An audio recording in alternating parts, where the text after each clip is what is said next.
looking at my knitting wool. It's perfect timing. Thank you. Perfect timing to start. Well, hello everybody. I'm very excited to be sharing this project. It's hopefully you have the Trifasic pattern. I did look, there was only one, so we should be all set for this time around. Not two versions of the same pattern.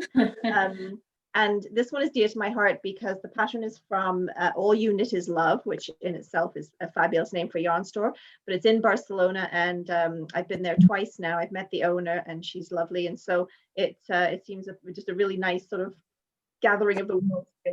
Something that's she's actually from the States, the lady that owns All You Knit Is Love, and being able to share this pattern. So I actually made this, I won't even tell you how fast because I couldn't put it down. It was so addictive when I started. Today's class, we're going to be just doing the cast on, doing the 4x4 rib, and then hopefully getting started on this part here, which is the brioche. And just to show you how the brioche works, for those that haven't had a chance to sort of see an up close of the patterning, you'll be working with two colors, but only one color at a time. So when we start doing the second color, you'll work just with a pink, then at the end of that row, then do a row with the gray again.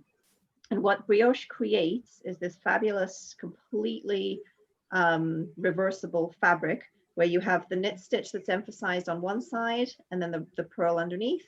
And then on the other side, you've got the gray that is emphasized in the, and then it's not even a purl stitch really. It really is this squishy, delightful, scrunchy fabric that is very, very cozy. So it makes great garments, it makes great shawls, and really good for doing hats and for reversible hats and for cowls. So we'll start with the in the round, which is the easier way to learn, and then you get the concept of it. And then if you want further classes, we can go and do, I'll show you something I completed, which is branches and leaves and different things like that. That gets super fun. So does anyone have any questions before we dive in? No, we're all set. So you should have 5.5mm needles. And because of the nature of this cowl, I'm going to do the long tail cast on.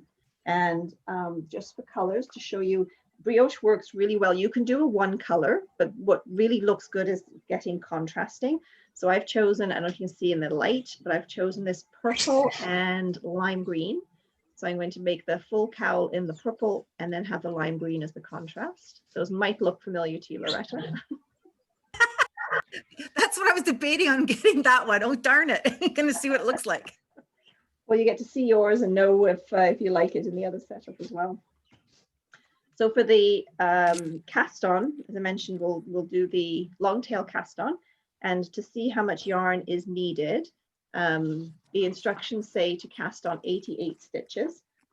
So to calculate 88 and not have too much of a tail left over, I'm going to just leave a short tail here, and I'm going to put the two needle heads together, the two tips of the needles together, and I'm going to wrap it around both needles. And I'm just, in this case, I'm going to just do 20 just because it's an even number. But that's 3, 4, 5, 6, 7. Actually, let's do 8, 9, 10. Let's do 10 times. And then I'm going to take that off, keeping hold of where it lands. I'm taking that off, and then that's 10, and I'm going to double it to be 20 stitches, and then again to 30 stitches, 40. It's going to seem so big, but 50. This is going to be your tail. 60, 70. I'm going to do that little bit extra because it's 88. So there's 80, and there's 90. So I've basically taken that and all this, keeping my hand there where I ended up. This is all going to be the tail now that I'm going to use for the long tail. We won't have too much left over at the end. So where we ended up with, I'm going to make a slip knot. And I think everybody's familiar with a slip knot. Please do speak up. And this is a couple of new faces. Do speak up. It's an interactive session and where you can say if things are not going right or if you're loving what you're working on. Definitely feel better when people share. So to make the slip knot, go around the fingers and then pass the yarn at the back. You take the needle, or the yarn, sorry, and pull it through.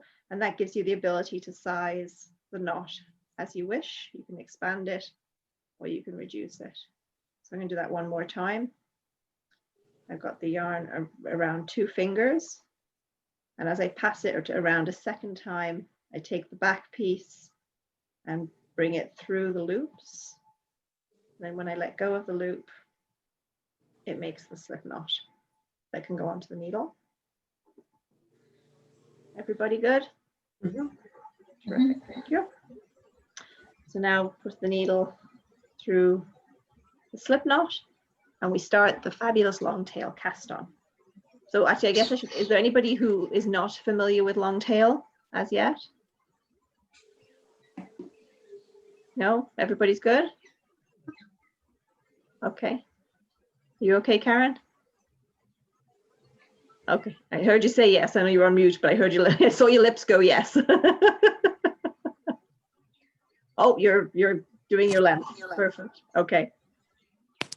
So I'll just go through for anyone who's watching the video afterwards in case there is somebody that's not as familiar with the long tail cast on. So to do the long tailed, you have the yarn that's attached to the ball is behind, and then in front is the one that you just measured off, the length that you just measured off, your long tail. And you put your fingers in to make a V and you make a slingshot out of it. And you're going to go under the thumb, over the finger, and then bring the needle between the two to create the stitch. And when you let go, you can release and put your finger and thumb back into that position again, and that will get you a nice even stitch. So once again, you're going to pull it into the slingshot, and you're going to go under the thumb, over the finger, bring the yarn through, and then when you release and tighten up again, you've got the tension and the stitch on the needle. So over, under, through, and you're going to repeat that 88 times.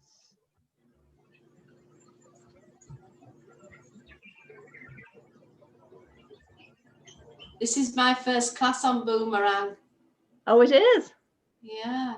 Oh, terrific. How did you hear about it? Sounds like you all know each other. Several of the ladies have taken different classes. We've done 2 shawl classes and a mittens class so far, and we did a cable class.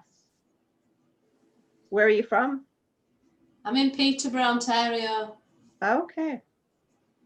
Originally from England. Whereabouts in England originally? Yorkshire. Whereabouts in Yorkshire? Leeds. Leeds. Okay. My mum lives near Hull. Oh, does she? She does now, yeah. My parents are from Liverpool originally, but they've both ended up in the east side of the country now. So Oh. my dad lives in Lowestoft near Norwich. Have you seen them for like? Since COVID? Yeah. Well, no, I know you won't have seen them since then, but. Well, by pure miracle of miracles, I was actually there 2 weeks before the whole thing. Like I was there the last week of February. Oh, wow. So could not have asked for anything better the way the situation ended up going. Yeah. So you have done long tail cast on though before, Karen? Yes, I am, yeah. Right. I don't want to be making, if anyone's watching this, I know it's when it's strange watching somebody else do it, but I love the rhythm of it. I love the rhythmicalness of being able to do the cast on this way. And I've usually just wrapped it once around one needle, like for the number of stitches. But that's how I would normally do it. But I've been, a couple of our regulars have said that by doing it the 2 needles, it just helps for that looser tension. And they've never had a problem doing it that way. And there was another pattern I was following recently that suggested it. And I tried it and I thought, okay, that's a good way of just to give yourself that little bit. I mean, you could also just measure off a little bit more as well, just to make sure. I think all of us hate wasting yarn and don't like to have too much yarn left over on that tail. So I can only see the way the view is on my main camera. I can just see 3 others. I can see Loretta and MJ. So I know Loretta's colors. MJ, what were the colors you selected? I have like a mauve. Okay. I don't know if you can see it, and gray. And gray. Okay. Nice. Yeah. I like it. Purple people after my own heart. Yeah. Marlene, your colors? Are they? Oh. On mute. I have navy and teal. Oh, very striking. Nice. My friend was trying to convince me to do purple and teal, but I really like the look of the chartreuse for a bright, outstanding pop. Do you want to share yours, Loretta?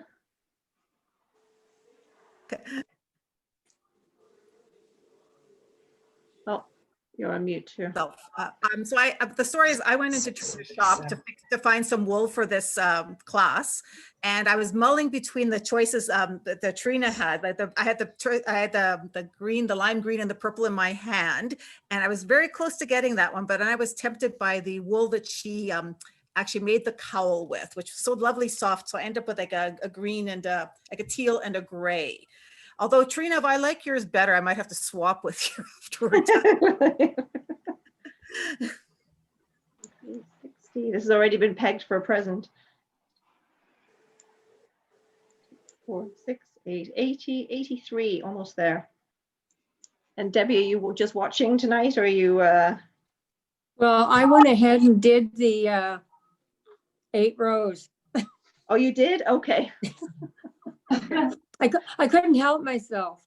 I wondered if anybody would be doing that, because I was tempted to go ahead, but I figure we'll get through them fast enough. And then what I will do is So I ended up with these colors. oh, perfect. Those will be a nice contrast. So you're doing the whole thing in, what's your main color out of that? The green? This one. That one, great. Yeah, nice. Nice contrast. And then, are you still with us, Anne? You're not showing up on my monitor. Where are you? Did we lose Anne? Yes, I'm here. Oh, I'm not showing up on your monitor. oh, there you are. Now I see you.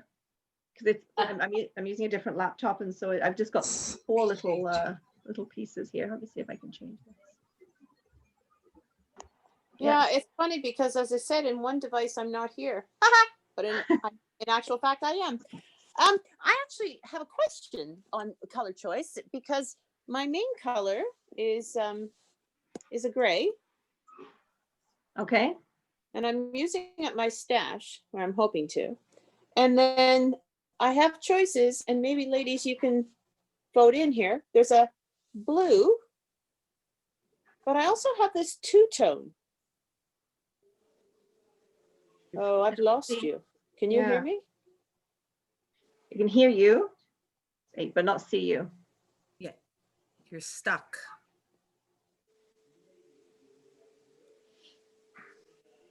I'm frozen, unfortunately.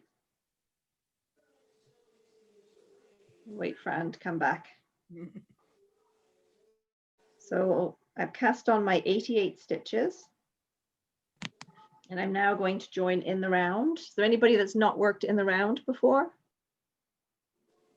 Everybody's I have good? worked, but I know there's different ways of doing it. Yeah. Okay. I'll Hi, be Jen. interested to see how you do that. I was wondering if you could do it with double pointed needles. You can. I would be concerned with the yarn overs, and you'll see when we get into the next step, Debbie, that when you do the yarn over and the knit 2 together with a double pointed needle, you might end up losing that yarn over. I would, if Okay. you can, yeah, circular is definitely more advantageous for this. I think. Yeah, I see. Yeah. So Yeah, I've made things that way, and I've had to be very careful with the yarn over. exactly, it can be very, if you lose it, it can totally have you lose it on the pattern. Yeah, I've had to backtrack a number of times. So for joining in the round, I've finished the casting on portion. I have my 88 stitches. So now I've got the tail is at the bottom. I've got the working yarn at the top, and I've moved all the stitches around the full needle. The first row will be a little bit tight, but I've got all the stitches around. And obviously this is the most important row because you need to make sure that you don't twist it. And the best way for not getting a twist is to, I lay it down on my knee, and I just make sure that the inside of the loop is the cast on the whole way around. So this inside loop has got that cast on part all the way around. I'm keeping hold of it in my right hand, and I can follow it all the way around to here. So it's all the same. There are different, some people have got different methods of joining. Some people will cast on an additional stitch and then knit two together. That is definitely a way that works. Sometimes people choose to knit the second stitch first and then the next one. For me, because we have as well the tail, unless they describe a certain way to do it, this tail can be used to close up any gap that's created at the very beginning. So I'll just join straight in and put the needle straight in and start with the ribbing. So as I mentioned, I know it's going to be a little bit tight just to get that first row done, and then it'll loosen up after that. I used a shorter, cord. yeah, Yeah. no, a shorter so that it wasn't so tight. Yeah, that works too. And then this will loosen up after the first one, but if you've got Yeah. a 16-inch, then that works. Sorry, and I missed the part about putting a stitch marker on. Okay. Make so sure that you does- get the beginning of round. So pop yourself your stitch marker on there and then join in the round. And then you can start. That was one of the appeals of the pattern for me. It's unusual to have the knit 4, purl 4 for ribbing, and it just made a really nice effect to have that big swath of ribbing. Yeah, I'm knitting stocks at the same time, Uh-huh. and it's not purl 4. So I was trying to go purl 3, purl 2, trying to keep straight. Keep straight which one is which. Yeah. All right. So everybody else, I'm presuming based on, I know most of the other knitters who are on here, you're okay going between the knitting and the purl stitch. So just to make sure that, I say I don't think we have any new knitters. So I'm going to continue this 4. Is there anyone else who's got to the 7 rounds completed already? Is it just Debbie that's enthusiastic today? Can I just ask about, so is your needle just, you're not doing magic loop? I'm not, no. I've got a 24-inch needle, Oh, I see. and I'm just going around. What size needle do you have, Karen? I don't know. Does it look longer It than? feels tight. My stitches are tight. I'm having trouble.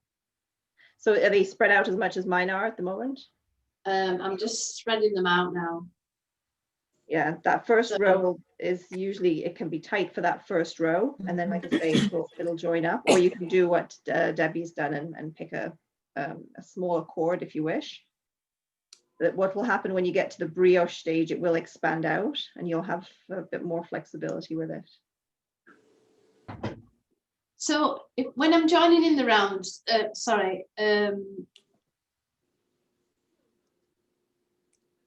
I can't. Oh yeah, I missed Okay. one. Is it okay? I've got a really long tail. I must have done it too long. As long as you've got enough yarn, there was definitely with the yarn quantities they gave, I know I had enough of my primary color left. You should be okay. My brain, Trina, is wired to knit into the back of the loop though. Oh, really? From those Nalu mitts. You can do that. It'll make a nice I'm effect. sure, yes.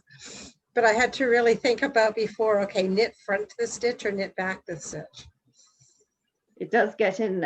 I just finished a baby cardigan and it was knitted and purled into the back of the stitch. That was a pain. Purling into the back of the stitch is not enjoyable. And it was a shawl collar, so even though it was for a 2-year-old, it was a bit painful. So when I finished it, I made a 2x2 men's hat, just a 2x2 rib, the whole thing.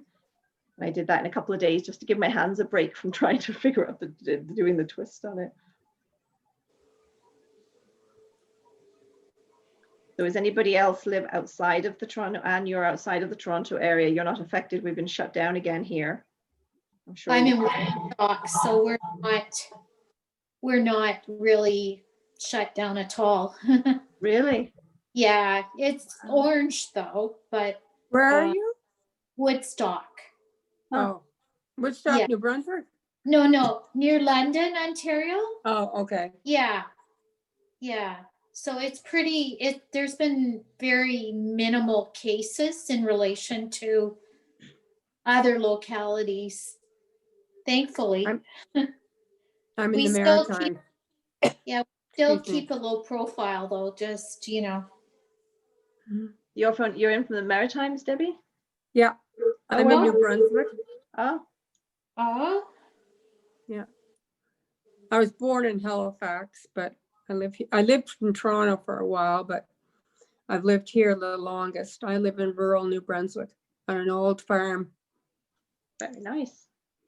Yeah, And this is an it's active. very windy here. I was talking to my friend Kathy, who was in Don Mills yesterday, and she said they were getting snow, and I told her to keep it. We Yeah, did. we've got snow in Peterborough. It's funny because Don Mills got hit quite heavy, and I'm only 25 minutes from Don Mills, and we got Mhm. next to nothing down here. We're down by the lake, so we figured the lake effect of the wind kept it Oh, yeah. settling, but Yeah. it was quite different seeing people's photographs of what they got yesterday. we got blasted. Uh, At least 8 I'm not inches. looking forward to it. No. Is it a working I like farm the or look of it, that's it. is it a working farm? No, it used to be. We did have racehorses when we first came here. And then after that, we just were, my daughter was riding, so we had a quarter horse and, dogs, but that's about it. But we actually have a very large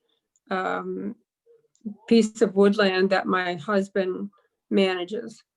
So I guess in that respect, it is a working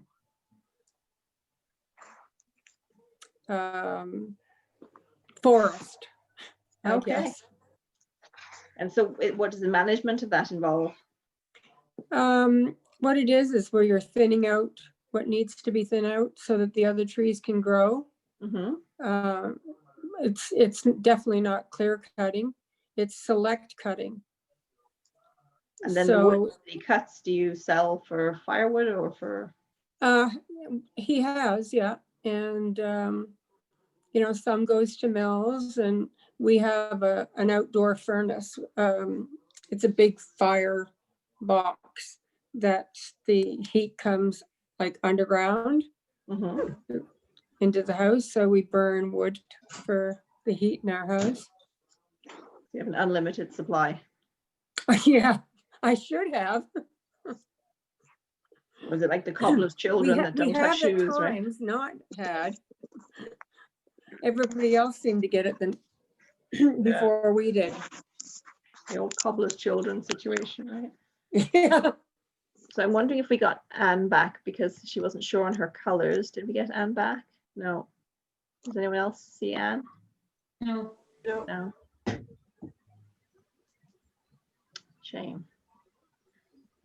So I'm just, I'm on round 2 of my 4x4, and I just paused before I started the second round and did that check again to make sure that following the inside was all the way around. So that, because sometimes as you knit that first row, even though it is joined, that's the one time you can possibly put a twist in. Once you've done this second row, then there's no concerns about putting a twist in it.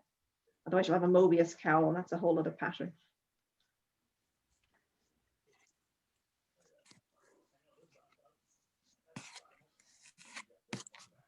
Yeah, we did non-stop on the weekend at the store. We actually expanded our hours on Sunday because of the closure coming.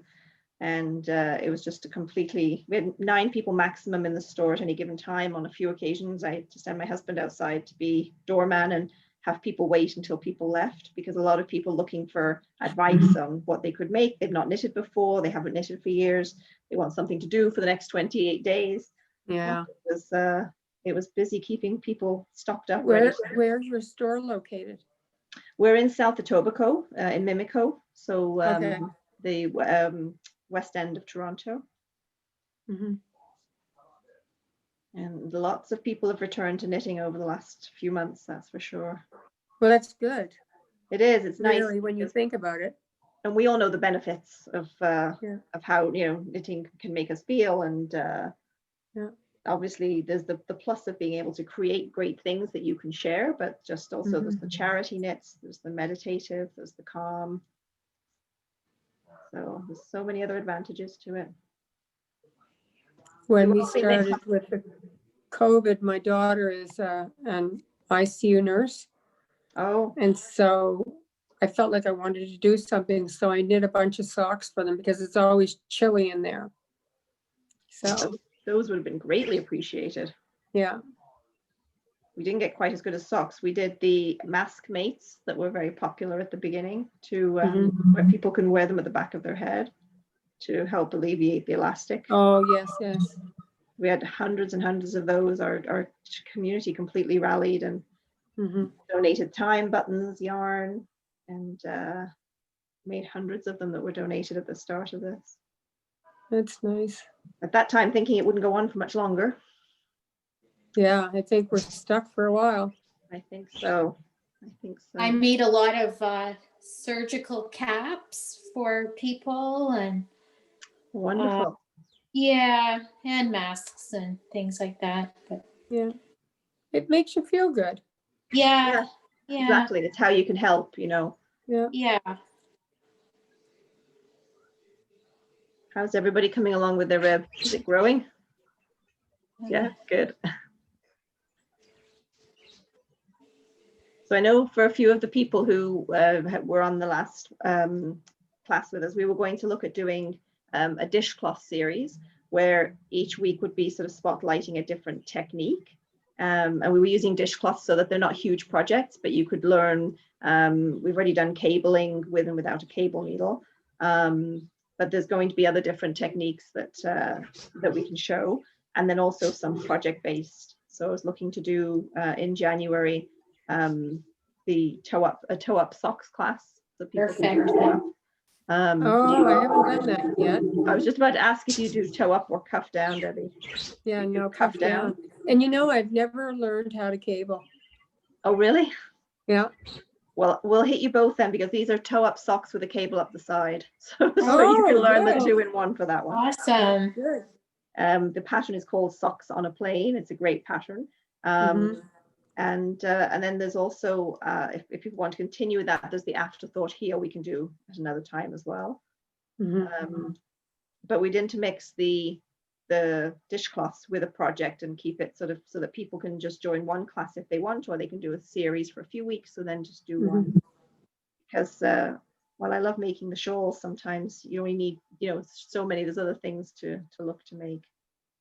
And then there's a couple of sweater patterns that I wasn't sure if people might be interested in, and we can look into more of those in the new year and see what. I told my daughter yesterday, don't let me buy any more yarn. We do It's hear that a lot. insane. I cleaned out my walk-in closet. I have a walk-in closet with just yarn. I don't even remember buying it.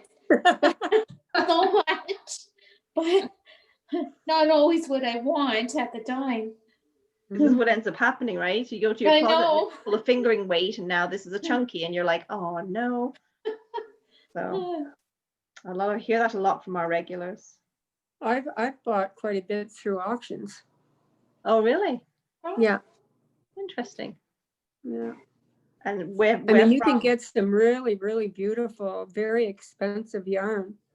I've gotten, oh my goodness, beautiful mohair, silk, that are in box lots because they just put them all in a box. Like if somebody is moving or has decided to give up, you know, knitting or maybe can't anymore for whatever reason. Yeah, it's, I haven't had to spend a lot of money. That's great. Where would you find them? Is it on Online auction? eBay? Oh, okay. It's a website called that, online auction. No, it's, they're local. And so where auctions are now, a lot of them are online. And like the one I go to is Key Auctions. It's local. It's in Moncton. Okay. And you just bid online. They're online for a week or 2 weeks. And then you can put in your max bid and leave it if that's what you want to do and you don't want to go overboard when you're watching it. And then when you if you've won the bid, you get a message and you just go pick it up. Oh, very cool.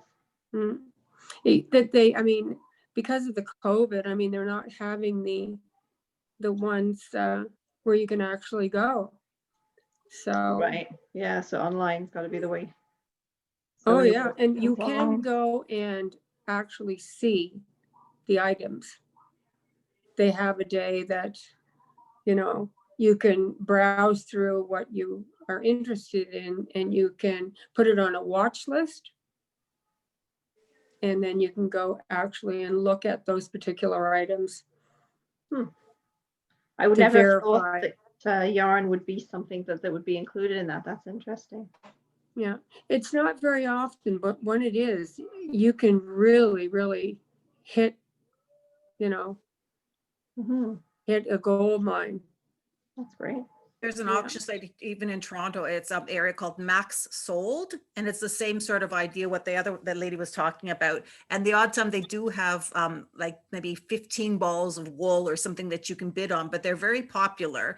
And the lots were going like they had one recently, I think was going for $150 for like 13 balls of wool. So I don't know much about the quality. Oh of my gosh. Yeah, so I mean, so they were looking at $10 a ball, and they start off really low, and then they were going, and it is rare, and I don't think it's as large a volume, but there, you know, I've seen it a couple of times coming out, but it's a very addictive website.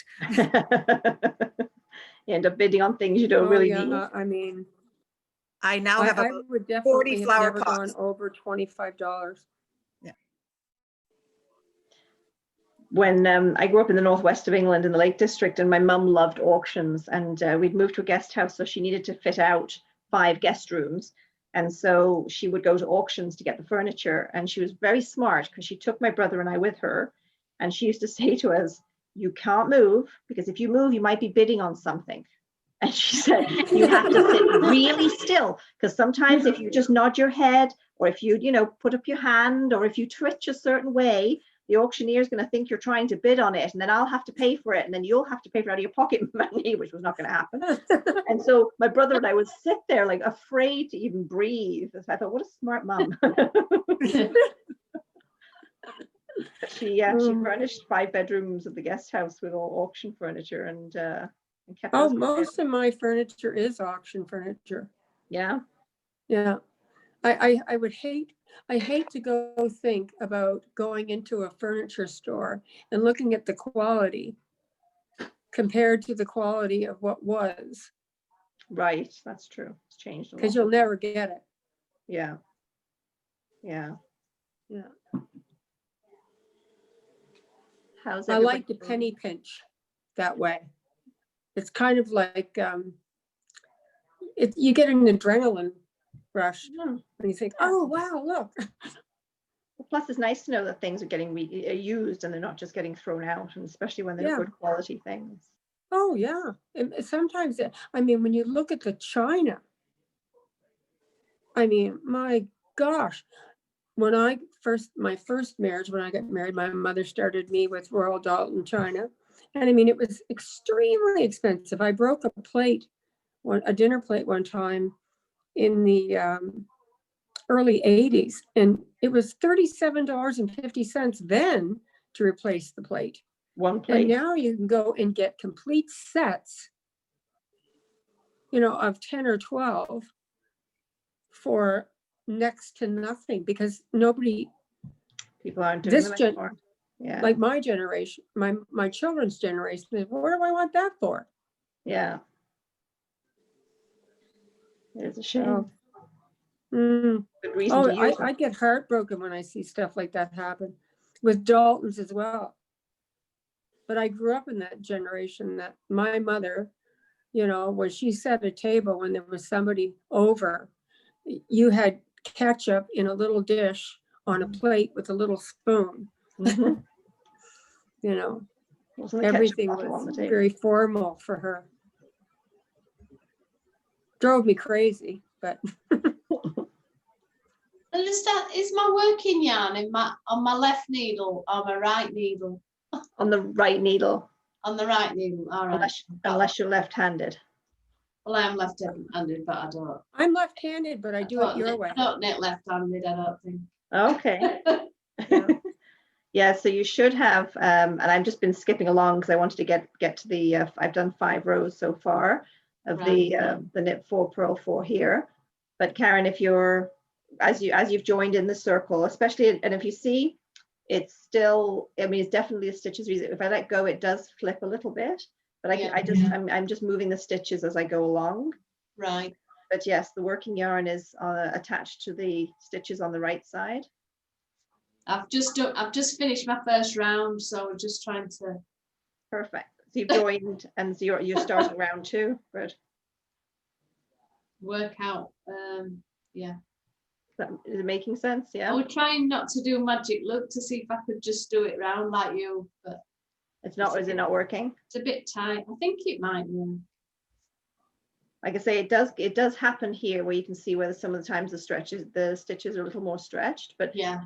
as the weight of the yarn gets on it, that will stop happening as you get as we go more rounds. Okay. And especially, as I say, when we hit to the brioche section, because it's squishier, the brioche section. So I'll just finish. This is row 6 for me, and then 1 more after that, and I will I'll make a start. I know that what I was thinking is I don't even know where we are for time. Where are we? Oh, is someone able to give both my devices? I don't have access to. 5:41. Yeah, 5:41. Okay. 5:41, yeah. Perfect. So what we can do then is we can make a start on it. And for those of you that are doing the knit 4, purl 4, this will be more of sort of a demo.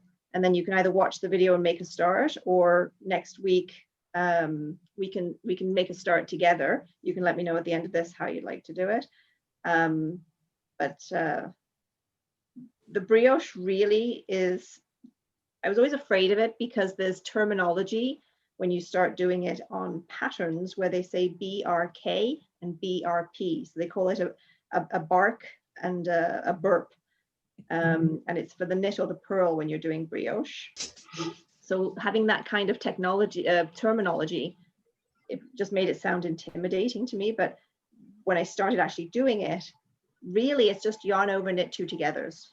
And it's just how you do that, the placement of the yarn over knit 2 togethers and a slip one. So That's the great thing about YouTube.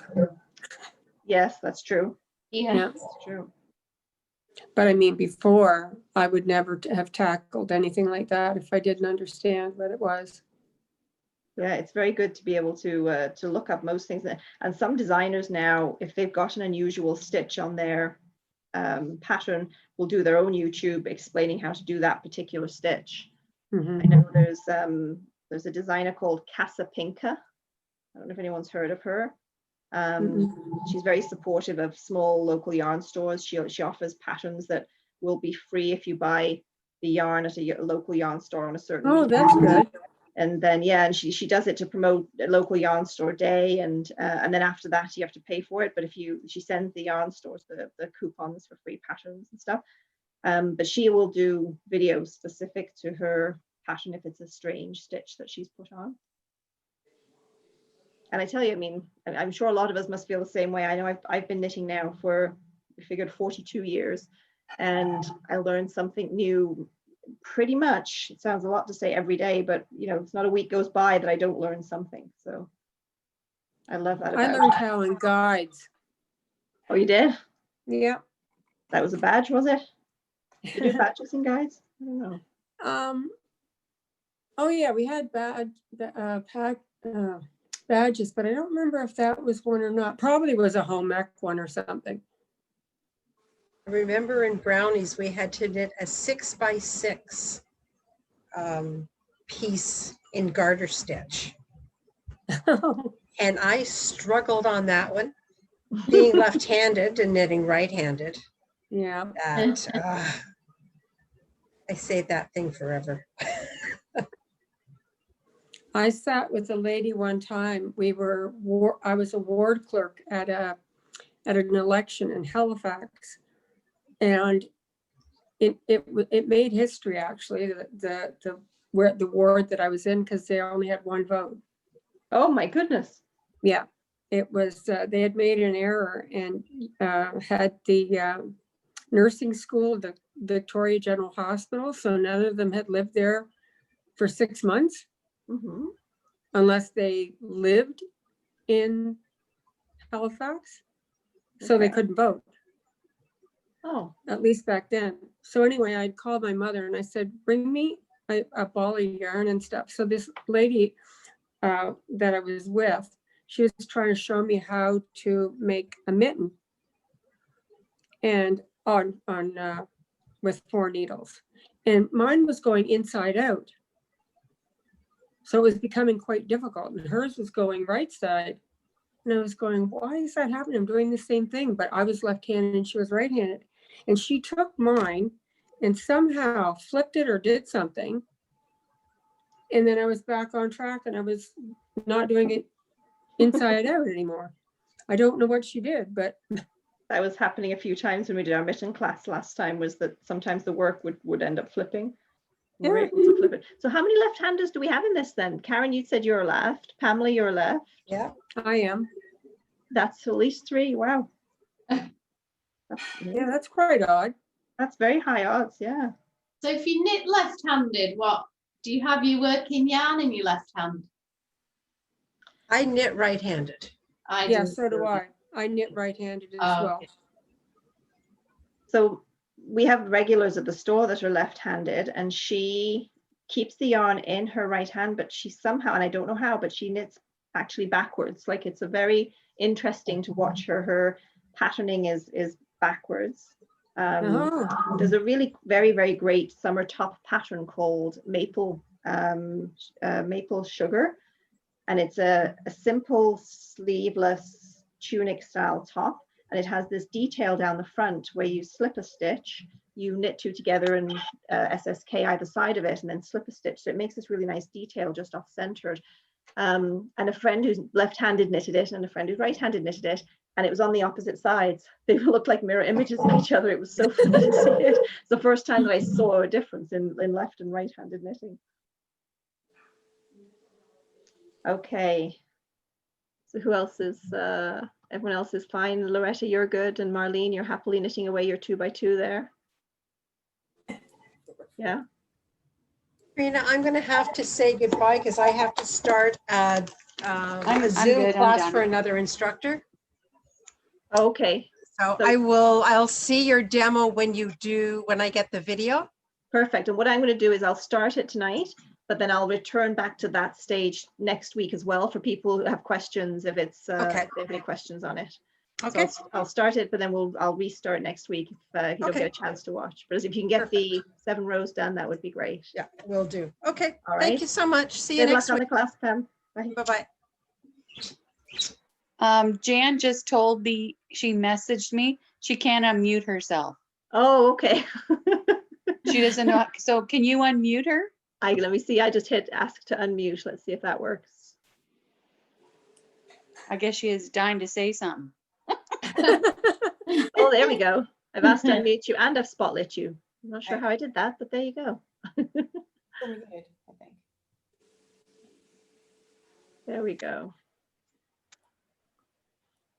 So There you we can are. talk, Jan. We can hear you now. Nope. Nope, we can't hear you. The mute's not on, but we can't hear you. Maybe try volume. It might be your computer, like down in the right corner. I once, on the bar along the bottom of your computer, there's a speaker thing. yeah, but Oh, on your picture as well, I believe there's you can put in unmute video and voice. none of those are working for you because you're not muted. The mute has come off. No, should we practice sign language? Do you have a question about the project so far? You could Text write it it to me and down I'll and type ask. it out. Oh, there you go. Perfect. Text Marlene and she can be your voice. We can tag team. Or you could chat in the bottom, you could text it there Yeah. where it says chat. You can type Oh, that's messages. right. That's right. That'll show up there too. All right. So once the 7 rows of the rib are done, then you just have to do 1 knit round before we start on the actual brioche section. So I'm not sure, did you get that done as well already, Debbie? Yeah. Okay.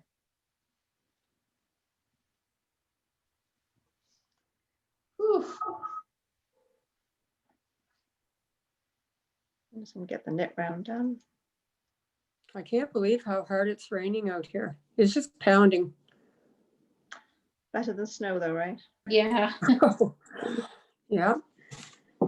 If I'm counting the number of rows I've made, I've lost count. I'm looking at the knit pieces and I can see 3 little V's and then I see a stitch on the needle still. Does that mean I've done 4 rows? Yeah. Okay, got it. Yeah. And this is where you also have flexibility that if you wanted, I'll show you again the finished product. So it is just the short rib that's here. So if you wanted to, you could definitely do a few more rows. If you were, if you end up doing 8, it's no big deal.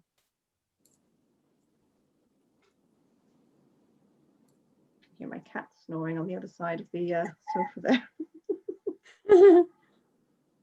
I'm also astounded how much cats sleep. It amazes me. I don't notice because I'm normally out at work, and so the last few months have been amazing. My daughter and I've been sharing our dog. Oh, to keep her company. Yeah, because she lives by herself.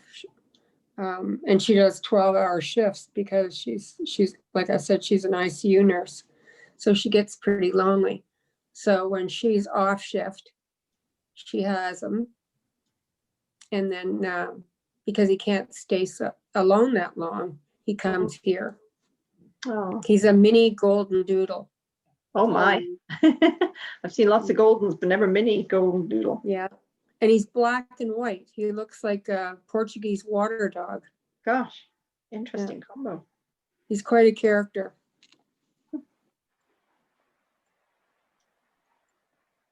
And then when your daughter does long shifts, she then has a lot of days off concurrently. She would do 2 days, 2 nights, and then have 4 or 5 off. Yeah. Unless she's picked up a shift. Oh, Pamela's back. I'm back. I started it, gave her hosting and came back.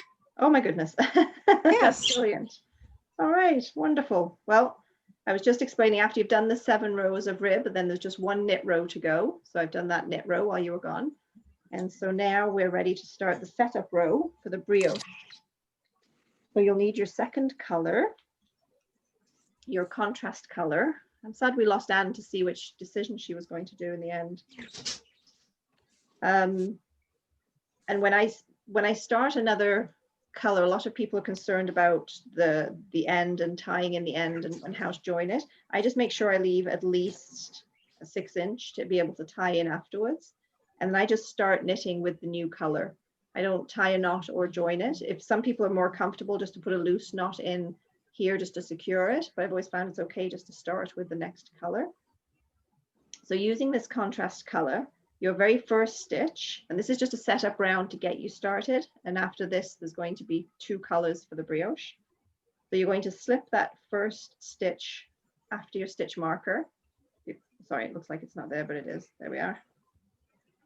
You're going to slip the first stitch purlwise, sorry, with yarn in front, but purlwise. And then you're going to yarn over purl 1. So 1 second here. To get it started, I'm holding the contrast color. I'm bringing the contrast color yarn to the front, but I'm just slipping the stitch. I'm not actually knitting yet. And then I'm going to do a yarn over and wrap it around and bring the yarn back to the front and purl 1. So what you've ended up with is a yarn over that completely goes over that slipped stitch, and then I've purled the stitch. And so now you're going to just repeat that. I'm going to slip a stitch, put the yarn over completely, and then purl a stitch. So that's going to be that full first row, and you'll end up with this double stitch that's here. And then you'll have a purl stitch in the contrast color, and then you'll have this double stitch again. And this is where you'll see, this will become familiar as that creates that squishy one in between. So purl, slip purlwise, bring the yarn around and purl one. Slip purlwise, bring the yarn around and purl one. Slip, around, purl. Slip, around, and purl. Sorry, my hand's in the way there. Are you seeing the stitches okay? Yeah. So on the pattern where it says BRK slip one, Where it's got the BRK, so that's BRK is the knit, is the brioche knit, and they call it a bark, BRK, they pronounce it bark. And that's going to be on the next round. So this is just the setup round for now. oh, set up round, I see. Slip one Yeah. with yarn in front, yarn over purl one, right? So I'm slipping it, the yarn's in the front, I Yeah. slip the stitch, and then I'm going to bring the yarn over and purl the next stitch. So that is that whole setup row just to get that second color started. And slip, around, purl. Slip, around, purl. And again, just like doing the ribbing, it becomes quite mesmerizing as you're doing it. Slip, around, and purl.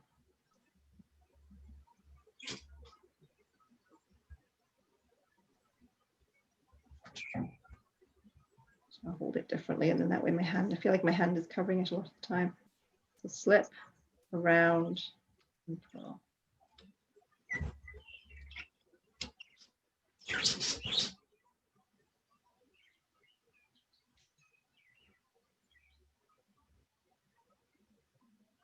So each time before you do that purl stitch, you're bringing the yarn from the front over on the back and back to the front again.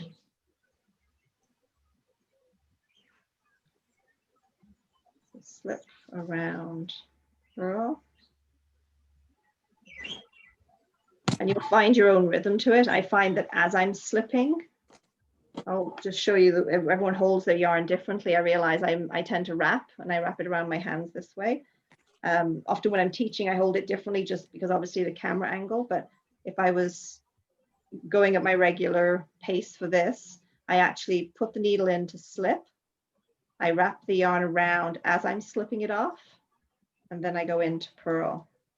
So that's sort of the habit that it becomes, is to slip and go around in the same movement, depending on how you're holding your needles. And like I say, we just do this as a setup row.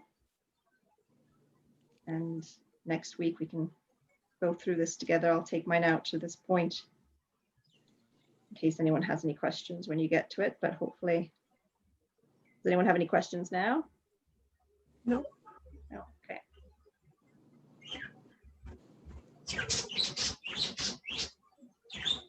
I love that we knew you were back because I heard your birds chirping. Yeah, he's still trying to get my attention. He's like, I thought you were done with this. I thought you were going to be mine. So now I'm back to the start. And it's going to be ending on that purl stitch. So there's my last slip one, my last yarn over, and then purl. And that's going to be a loose stitch right now because it wasn't knitted and I've got the working yarn in the back. So when I pull on that working yarn, it'll tighten up that stitch. And then just remember when we started, you have your tail, and we had brought the yarn to the front. And so that's going to be a little loose for this one until we capture that tail, but we want that yarn over to come over that first stitch. So now we go to the actual, that set us up, and your work should look like this, where you have a stitch in the contrast color purled, and then you've got this yarn over that crosses over the slip stitch that you've done. So you'll see a straight purl stitch and then the angled stitch, purl, angled, all the way across. And now you return to your main color. So again, just being cognizant of this contrast color staying in the back. Just stitch, flip my stitch marker. And I'm going to move that contrast color to the back. And this is where we start barking. So BRK is basically what a BRK is you're going to knit the knit stitch that's below and then this yarn over together at the same time. So if you consider it as like a knit two together, that BRK. And then once you've done your BRK, you're going to bring the yarn to the front. You'll slip the stitch that you purled last time. And then you're going to BRK again. And because your yarn is in the front, the pattern says yarn over. That's the yarn over that you're creating. And then you're going to BRK again. And what you'll see will start to happen is I'm going to bring the yarn to the front, slip. It's a reverse of what we just did with the setup row. But so I've slipped the yarn and then I'm going to knit two together. So bring the yarn to the front, slip that purl stitch and knit two together.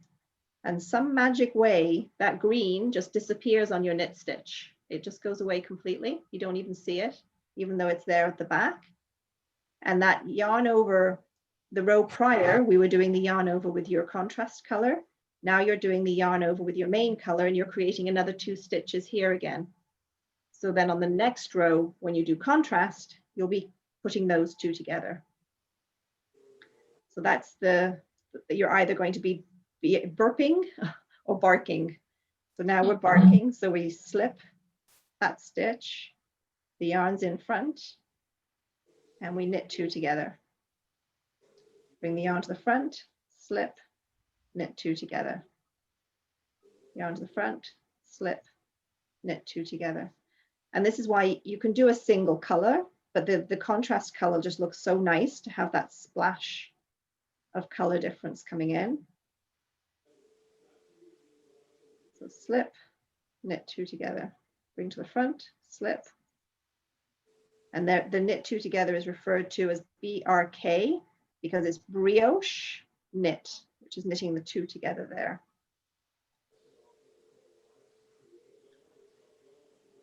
Anybody have any questions? I know not everybody's doing it as yet, but is there anything around it that creates questions?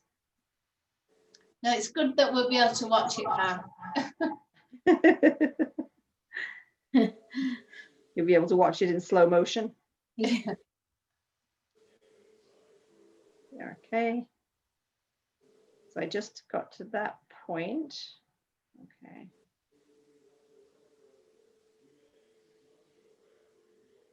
So slip, knit two together, bring the yarn to the front, slip, knit two together, bring the yarn to the front.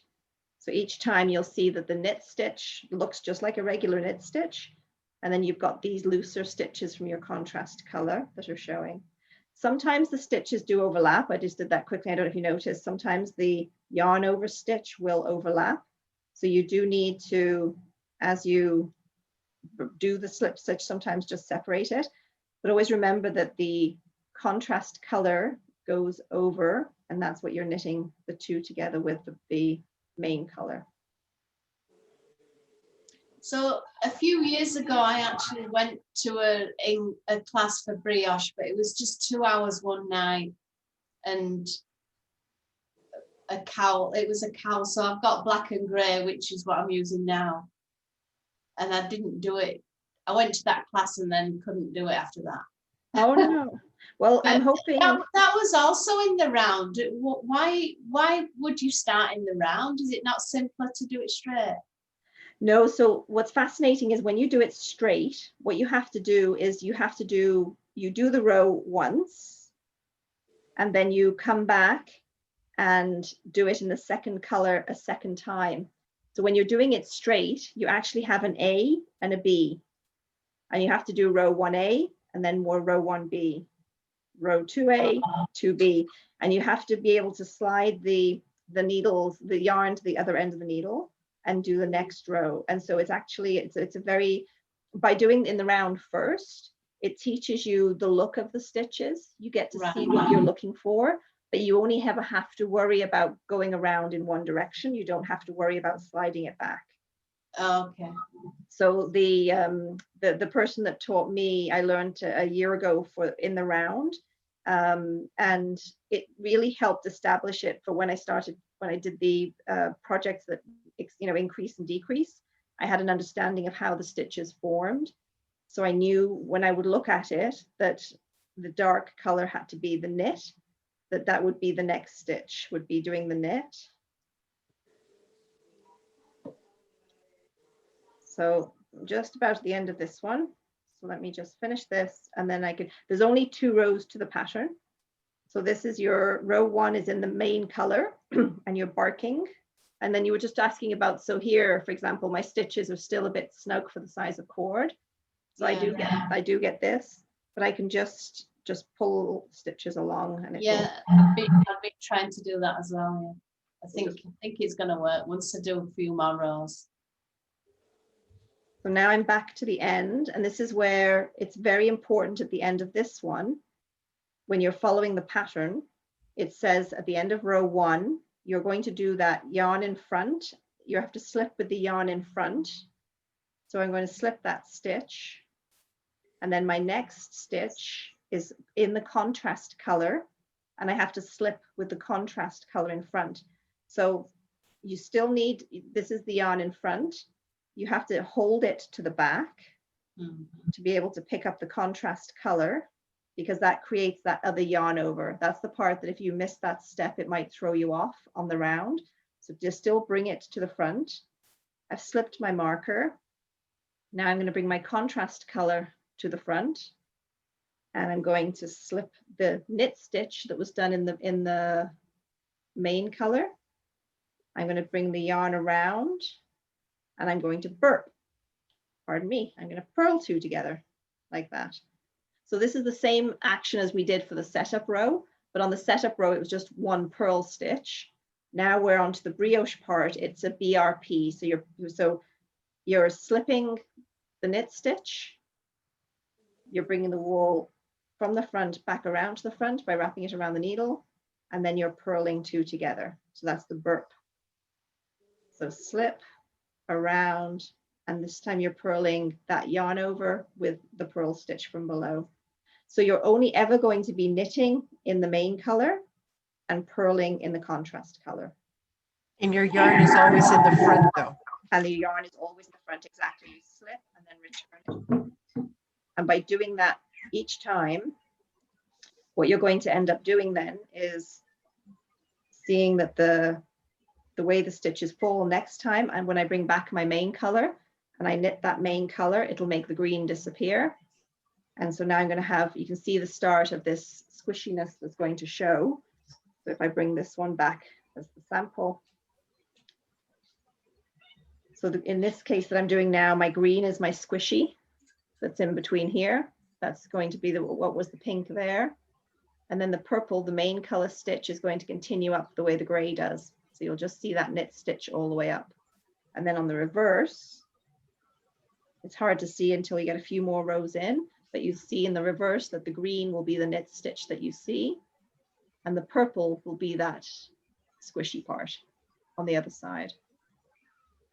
But on the right side, is one more row and you'll get to see, but you can start to see the way it's forming here with the purple just carrying on up. So each row that you do, if you're always using, so you'll do 1 row of main color, 1 row of contrast. The contrast will always be the burp, the purl, and the main color will always be the knit stitch.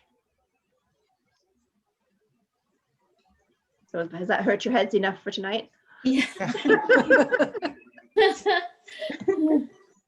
Just remember the first class when we did in the round magic loop on the Nalu mitts with the twisted rib, and how you all felt after that class 1, how you felt 2 more classes later when you're like, I love twisted rib and I love working in the round. Have the faith and it'll be fine. Yeah. But as with Okay. before, I'm not sure where we're at. I'm pretty sure we must be close to time.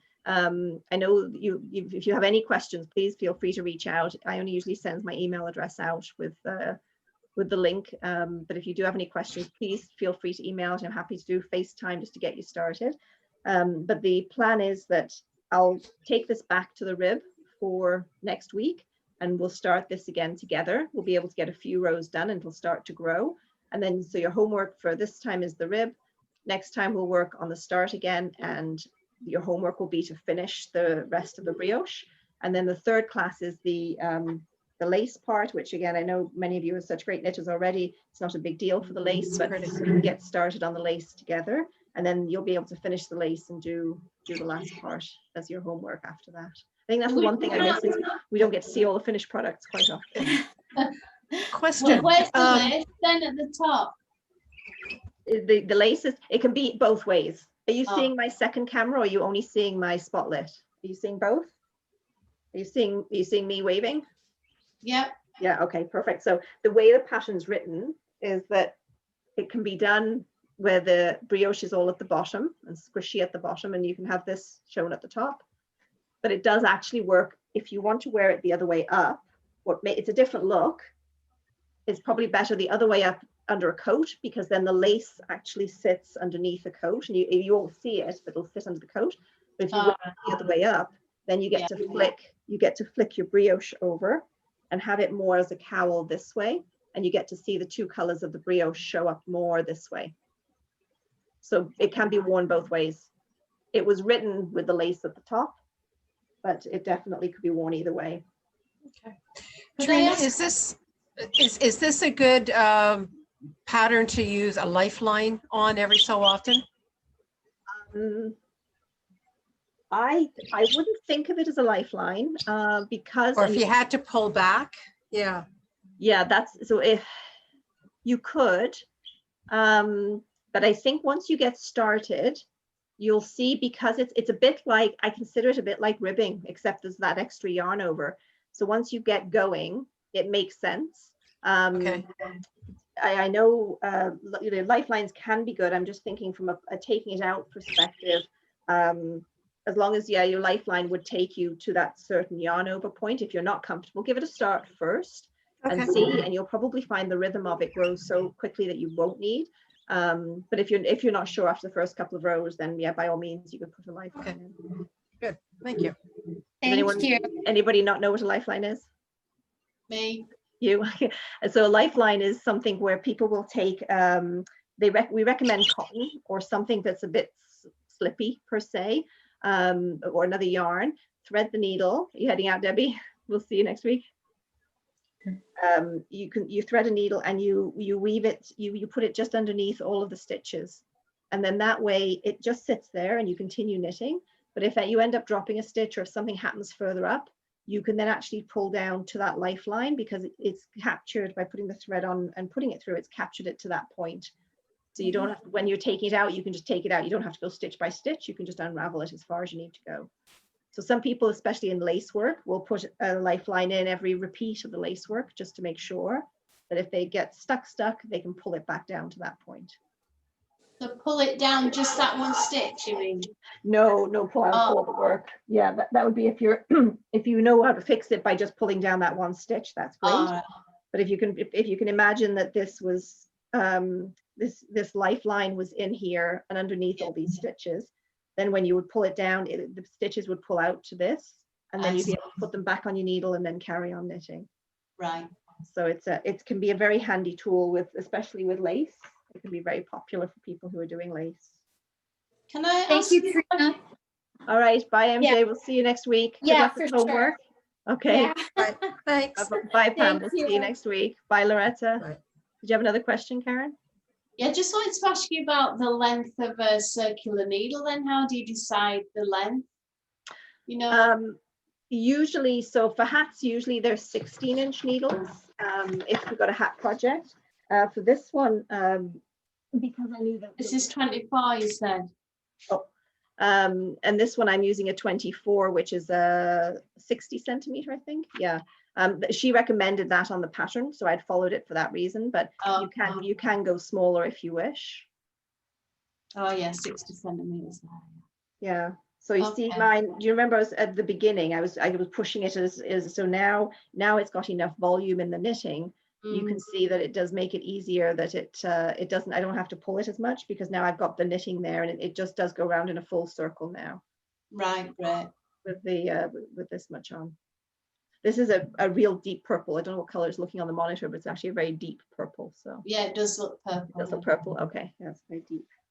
Right, thank you. You're very welcome. And Marlene, are you good? Jan's still muted. Is she even with us? I didn't realize she was still on. Thank you. All right, I learned good a night. lot. I can Okay, next see you week. next week. Bye-bye, everybody. Stay well. Bye. Bye, Jan. I didn't even know Jan was still on.